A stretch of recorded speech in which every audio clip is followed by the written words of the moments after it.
The god of computer security, and now John McAfee, the man who invented the McAfee antivirus software and made millions, is now answering hard questions right here tonight about what happened after those millions. At a time when everyone is focused on computer hacking.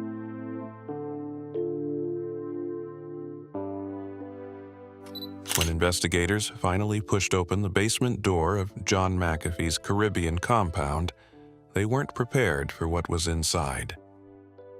The smell hit them first, then the sight.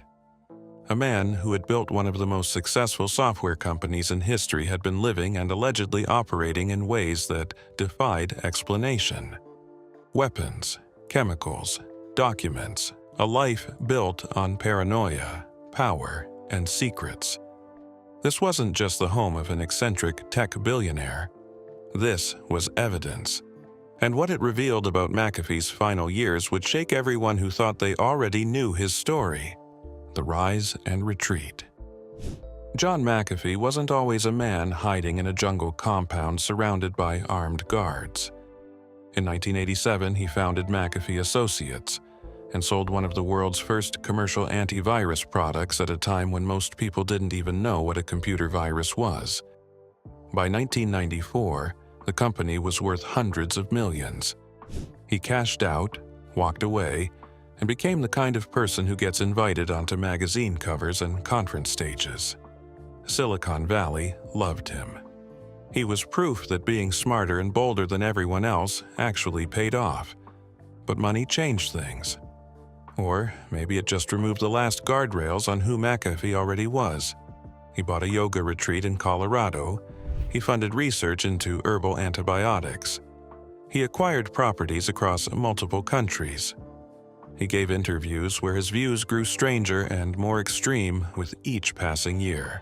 People who had worked alongside him in the early days described a gradual but unmistakable shift from driven and eccentric to paranoid and untethered. Former colleagues stopped returning his calls. Business partners quietly distanced themselves.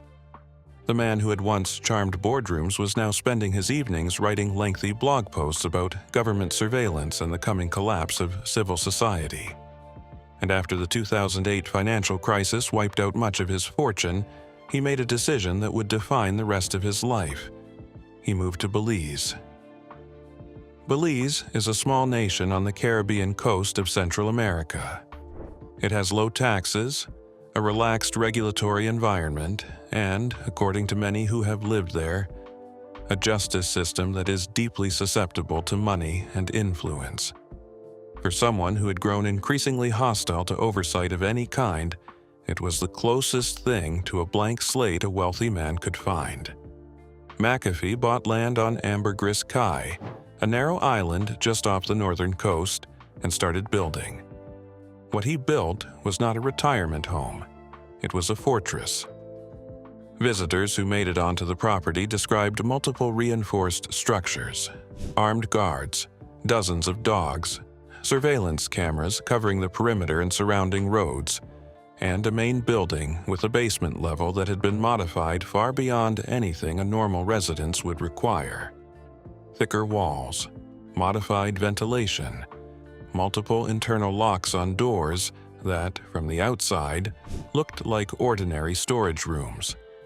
People who spent time there said the atmosphere was tense in a way that was hard to name, not dangerous exactly, but loaded. Like everyone on the property was waiting for something that hadn't happened yet. In April 2012, Belizean police raided the compound as part of an investigation into a quasi-military organization called the Gang Suppression Unit, which McAfee had allegedly helped fund and arm.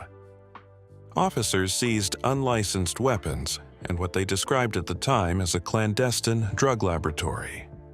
McAfee was arrested. He was released. No formal charges were filed. He told the world it was all harassment. He said the Belizean government was corrupt and coming for him because he wouldn't pay bribes. He posted his version online in real time, framing himself as a dissident and a target. His supporters believed him, and given Belize's well-documented institutional problems, some of what he said wasn't entirely implausible. but the raid had cracked the door open. And what was barely visible through that crack was enough to make investigators want a much closer look. A dead neighbor and a man who ran. On the morning of November 11, 2012, a man named Gregory Fall was found dead inside his home on Ambergris Caye. He was an American expat from Florida, a retired contractor who had settled on the island looking for a quieter life in his later years.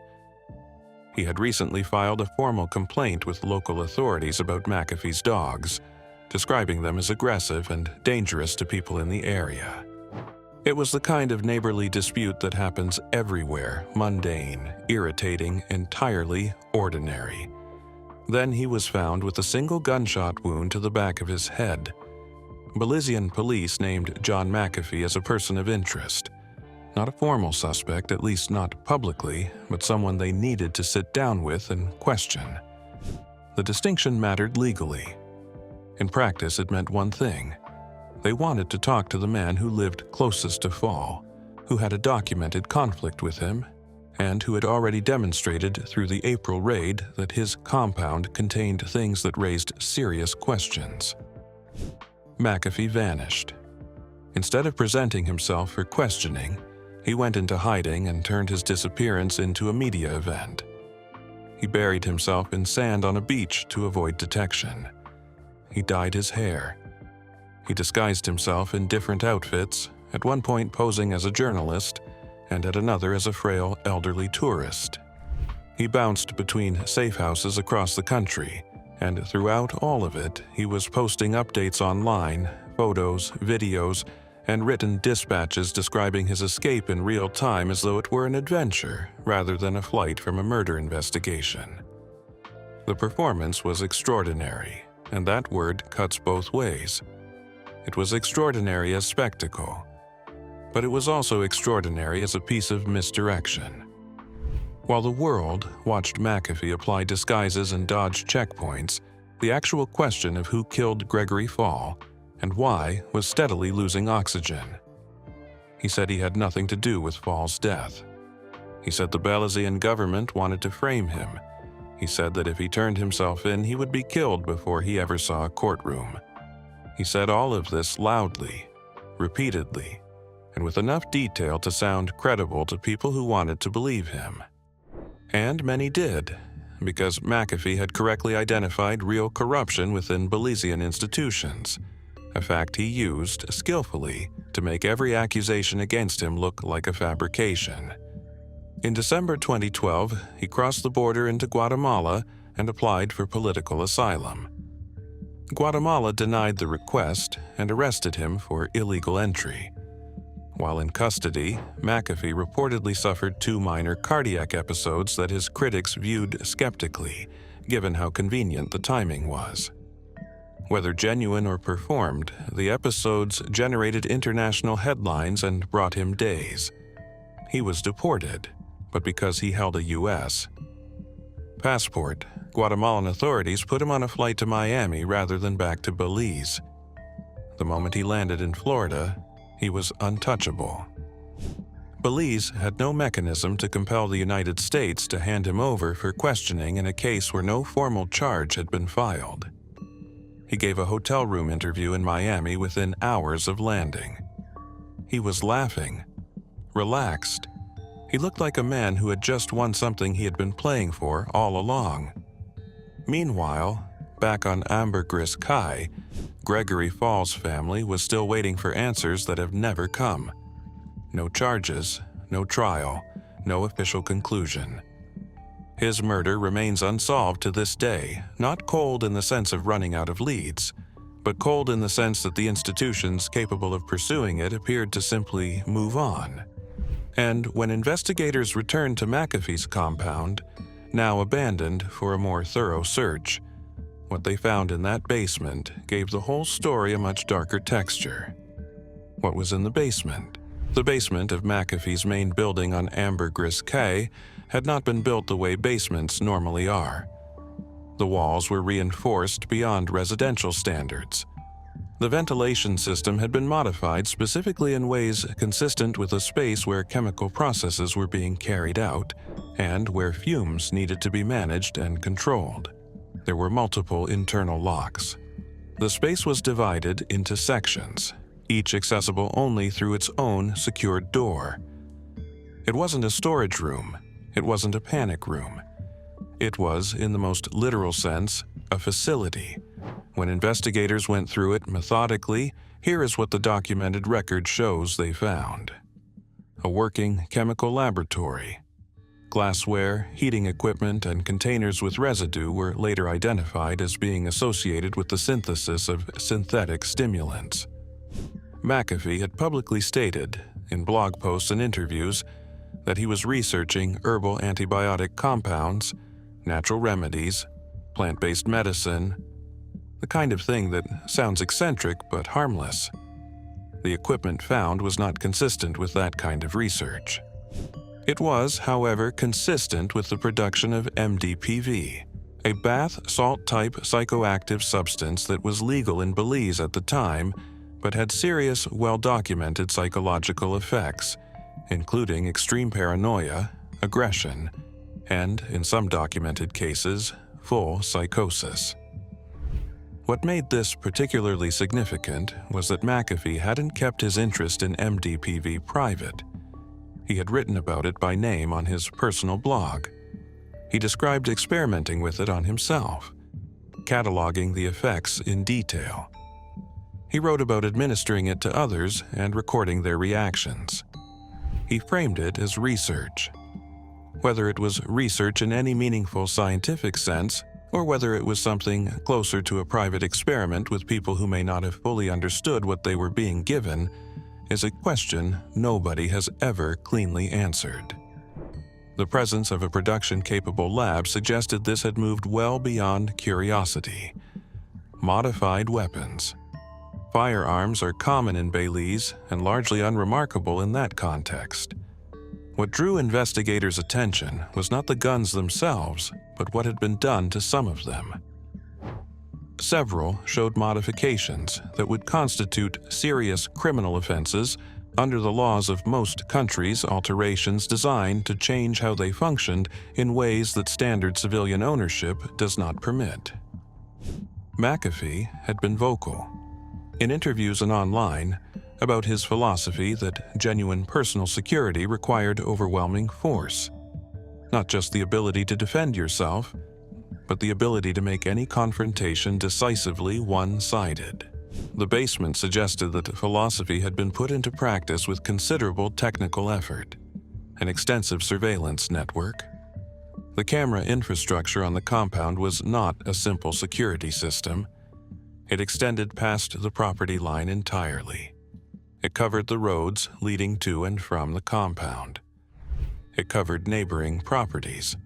And according to investigators familiar with the setup, it included angles that specifically captured the area around Gregory Fall's home, the man who would later be found dead with a bullet in the back of his head.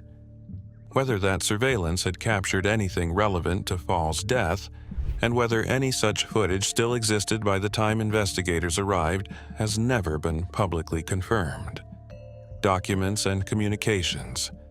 This may be the least understood part of what was recovered. Investigators described the documents as of interest, but declined to elaborate publicly. The files were never disclosed in full. They may have been related to the Fall investigation. They may have related to McAfee's chemical work, his financial arrangements, or his communications with people inside and outside Belize. The fact that authorities chose not to characterize them further is itself notable in most cases. Investigators are eager to detail what they find. Silence usually means the material is either sensitive, ongoing, or both. Taken individually, each of these things carries an explanation. Guns are legal. Cameras are legal. Chemicals can be researched. Documents are just paper. But taken together, they describe something much harder to rationalize. This was not a man who had simply withdrawn from society to live on his own terms. This was a man who had built a replacement society, one with its own security doctrine, its own chemical supply chain, its own intelligence-gathering operation, and zero accountability to any external authority. There is a particular irony in all of it. McAfee built his name and his first fortune on the idea of protection software that stood between ordinary people and the threats they couldn't see. He understood better than almost anyone of his era how invisible dangers operate and how fear of them can be monetized. In Belize, it appears he turned that same logic inward. He had become, by his own design, the most dangerous thing inside his perimeter: crypto schemes, tax fraud, and a cell in Spain. After Miami, McAfee spent years doing what he had always done best, making himself impossible to ignore. He ran for the Libertarian Party presidential nomination in 2016, positioning himself as the only candidate honest enough to say what governments were really doing to ordinary people. He talked about surveillance states, personal sovereignty, and the death of financial privacy. Whether you agreed with him or not, he was compelling on a stage. He had the kind of energy that made people lean forward. Then came crypto, and this is where things get genuinely complicated. McAfee arrived in the cryptocurrency space at exactly the right moment. Bitcoin was becoming a household name. Retail investors, regular people, not Wall Street traders, were pouring money into digital assets they barely understood, chasing returns they'd never seen from a savings account. Into that environment walked a man with millions of Twitter followers, a famous name, and an almost supernatural ability to generate attention. He made enormous predictions. Bitcoin would hit $500,000, then $1 million. At one point, he made a very specific and very public promise about what he would do to himself on live television if Bitcoin didn't reach $1 million by the end of 2020. It didn't. The promise was quietly forgotten. His followers largely moved on. But behind the theater, something more calculated was happening. McAfee was being paid, sometimes in amounts running into seven figures, to promote specific cryptocurrency projects to his audience. Obscure coins, new tokens, initial coin offerings from teams that, in several cases, had no working product, no real development roadmap, and no intention of building one. He would tweet about these projects, his followers would buy in, the price would spike, and McAfee, along with the teams paying him, would profit from the movement his words had created. None of this was disclosed. His audience had no way of knowing that the man telling them a particular coin was the future of decentralized finance had just been paid millions of dollars to say exactly that. Under U.S. securities law, that's not enthusiasm, that's fraud. The SEC eventually calculated that McAfee had collected more than $11 million in undisclosed promotional payments across multiple cryptocurrency campaigns. That figure didn't include what his associates made alongside him, and it didn't account for the full losses absorbed by the retail investors on the other end of those trades. The tax situation was its own separate disaster.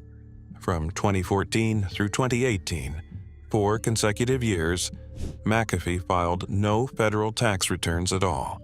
This wasn't an oversight. Prosecutors alleged it was a deliberate strategy, running alongside an equally deliberate effort to make his money untraceable. Assets were moved into bank accounts held in other people's names. Real estate was purchased through associates. Cryptocurrency was transferred into wallets registered to romantic partners and close contacts. The paper trail was designed to look like McAfee had nothing, while the actual wealth moved quietly through accounts the IRS couldn't easily connect to him. By the time indictments landed in 2020, McAfee was already in Europe living the kind of untethered, jurisdiction-hopping existence that had become his signature.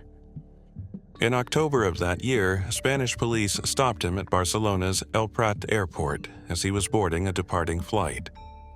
When officers searched him, they found 4 mobile phones, 5 memory cards, a laptop, and multiple cryptocurrency hardware wallets. It was, in miniature, a portrait of his whole operation, always moving, always connected, always carrying more than he appeared to. He was placed in pretrial detention while U.S. extradition proceedings began. Over the months that followed, he gave interviews from custody. Sometimes he seemed sharp and defiant, insisting the charges were a political hit job and that the U.S. government wanted him in a courtroom not to prosecute tax fraud, but to shut him up about what he knew.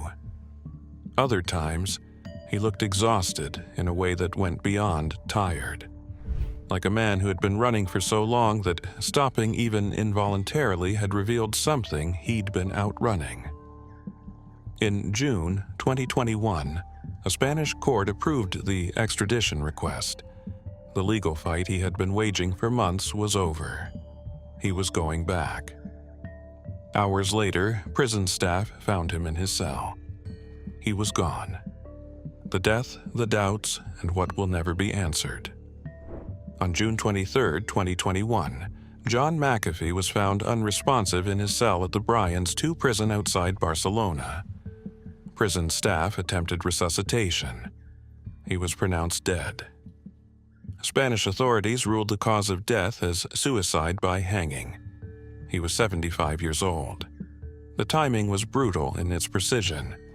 The extradition had been approved that same day. Within hours, not days, not weeks, but hours of a court signing off on sending him to face trial in the United States, he was gone. If you were writing this as fiction, an editor would tell you the coincidence was too on the nose. But this wasn't fiction, and the timing is simply what it is. His wife, Janice, had spoken with him by phone that morning. She later said he did not indicate what was supposedly coming. No goodbye, no finality, no shift in tone. She said he sounded like a man who was frustrated and tired, but still fighting, still planning, still thinking about next steps. Within hours of that call, Spanish officials were notifying his legal team that he was dead. Janice rejected the suicide ruling the same day it was announced. She called it a murder and has not softened that position in the years since. She has pushed publicly and persistently for an independent investigation, spoken to the media across multiple countries, and refused to let the story settle into the category of eccentric man meets tragic end.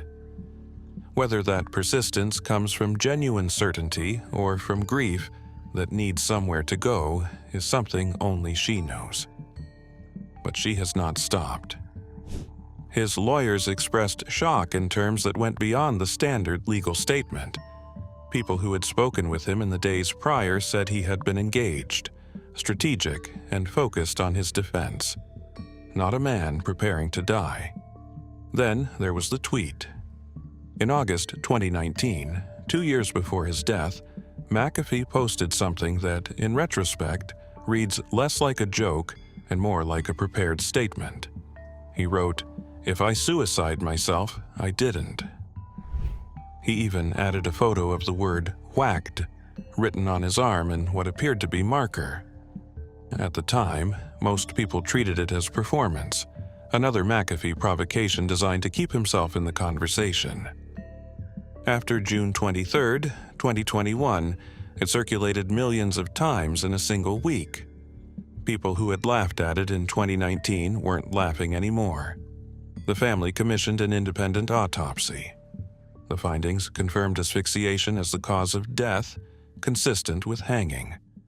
But the report also noted that, based on the physical evidence available, third-party involvement could not be definitively excluded. That is a careful, clinical way of saying, we cannot prove someone else did this, but we also cannot prove they didn't. For the official ruling to rest entirely on suicide, that caveat matters. It means the conclusion is not airtight. It means the door, however slightly, remains open. Spanish authorities have not reopened the case. As of today, the ruling stands. But here is what stands alongside it, and what gets far less attention than it deserves. Gregory Fall was shot in the back of the head on a Caribbean island in November 2012. He filed a noise complaint about his neighbor's dogs.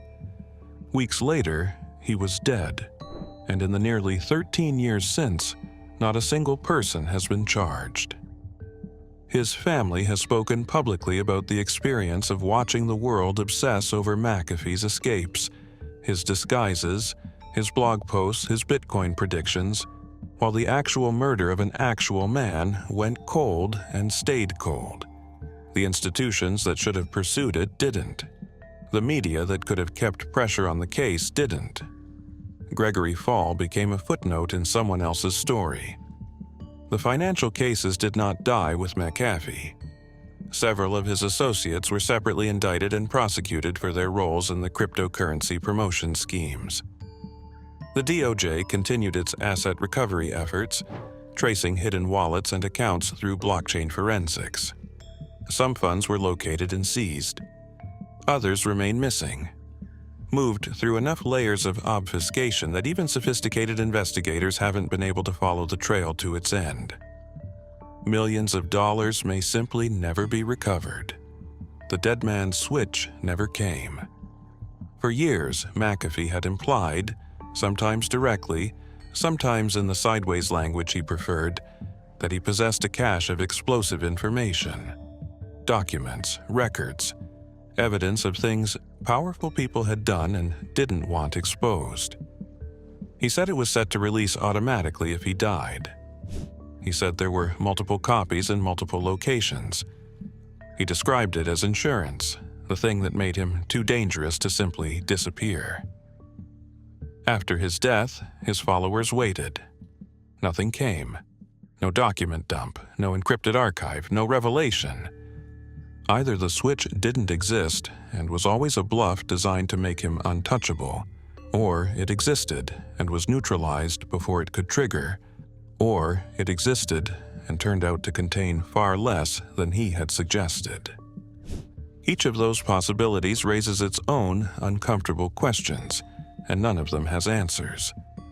What remains is this: a compound slowly being swallowed by the jungle on a Caribbean island. A basement with reinforced walls, chemical residue, and camera feeds that covered a dead man's front door. An unsolved murder. A prison cell in Spain. A tweet that read like a prophecy. A wife who still says it was murder. And a ruling that says it wasn't. John McAfee spent decades building software walls, physical walls, legal walls, and financial walls to keep threats from reaching him. One by one, every wall came down. Some stories end with answers. This one ends with silence, a locked cell, and questions that will almost certainly outlive everyone still asking them. John McAfee died with no final statement and no closure for anyone connected to his story. Gregory Fall's murder is still unsolved. The basement is still there. The questions are still there. What this story really comes down to is simple. When someone with enough money decides the rules don't apply to them, it works. Until it doesn't. And when it stops all at once. If this hit different, drop a comment. Like the video if you want more documentaries like this, and subscribe because the next one goes just as intriguing.